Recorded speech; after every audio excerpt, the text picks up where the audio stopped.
Hi, I'm Wendy, and today I'm going to talk to you about how to use interactive elements in your presentation. Now, have you ever been at a presentation and found yourself drifting off to sleep? I know I have. Sometimes I have. Have you ever been giving a presentation and you felt that, your audience are not quite with you? Well, audiences don't like being talked at for hours on end, do they? So we need to, as much as we might think we're very interesting and our voices should keep people entertained, that's not the case. So we do need to incorporate some interactive elements into our presentations. And there are lots of things that we can do. So today I'm going to talk to you and give you some tips and strategies on some different interactive elements that you can incorporate into your next presentation. Okay, so the first one is polls and surveys. Now, this is really interesting, and you can do it in real time, or you can do it at the end. But I think in real time, it's a great way to find out how people are thinking, to gauge what their views are on a subject, their opinions, to get an idea of what's happening, to read the room. So use interactive polls and surveys to engage your audience. So there are platforms like Mentimeter, Poll Everywhere and Slido that can allow you to create real-time polls in your presentation when you're delivering your speech. So for example, you might be discussing different strategies. Ask the audience to vote on their preferred approach. And then go that one step further and share the results. Discuss the implications, have a chat about it with your audience, get some feedback on what they thought of the results of the survey or the poll. And I think that creates a very dynamic and participatory environment. So it's everything to do with breaking down that fourth wall, that barrier that can exist between the presenter and the audience.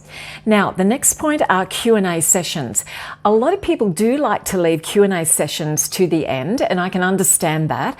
But why not sometimes incorporate some of the Q&A into the presentation as you're going throughout the presentation, rather than leaving it all until the end?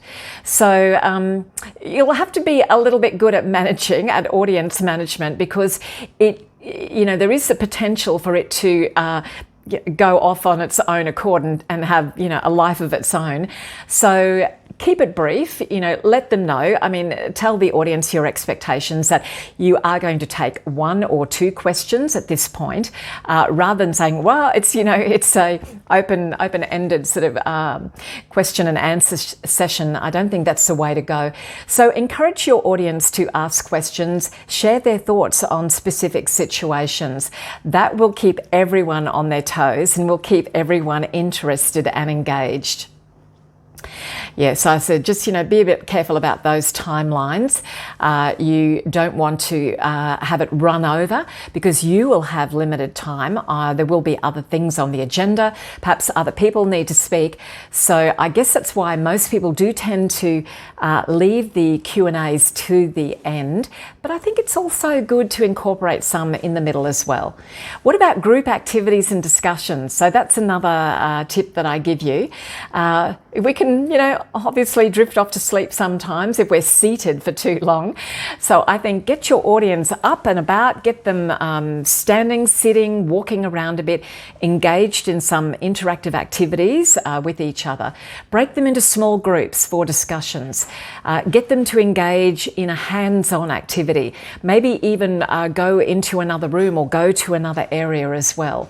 And then to come back and discuss those experiences or the task or the activity with the rest of the group.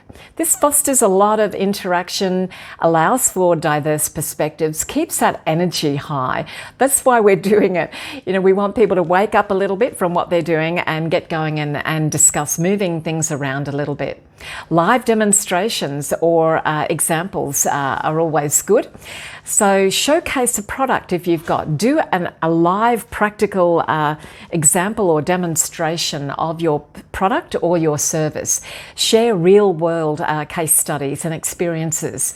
People love that. The audience, love that, and it gives you a chance to get away from just speaking to or at people and doing something that's a little bit more dynamic and engaging and hands-on. Use interactive multimedia. So it could be clickable diagrams, quizzes, infographics even, things that are interactive. So if you're presenting data, that can always be a little bit boring. Jazz it up, spice it up a little bit with an interactive chart or interactive infographics. So that just, wakens your audience up a little bit, adding those dynamic visual elements.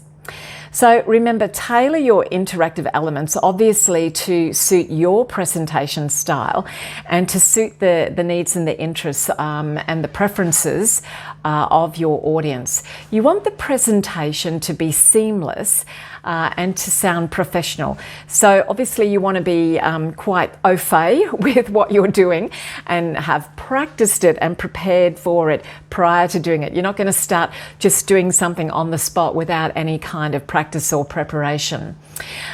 You don't need to use all of those elements. Just choose the one or two elements that I've talked about today that gel with your style and with the presentation as well. If something feels a bit awkward or unsuitable or inappropriate or not quite your style, then don't feel under any obligation to continue with that. Just do the things that suit you. Okay, doesn't need to be some kind of razzle-dazzle song and dance number. No one's expecting that. But I think when you incorporate these elements into your presentation, it just gives that a little bit of dynamic edge and a bit of energy, doesn't it? So good luck with that. Play around with it and enjoy. Have fun.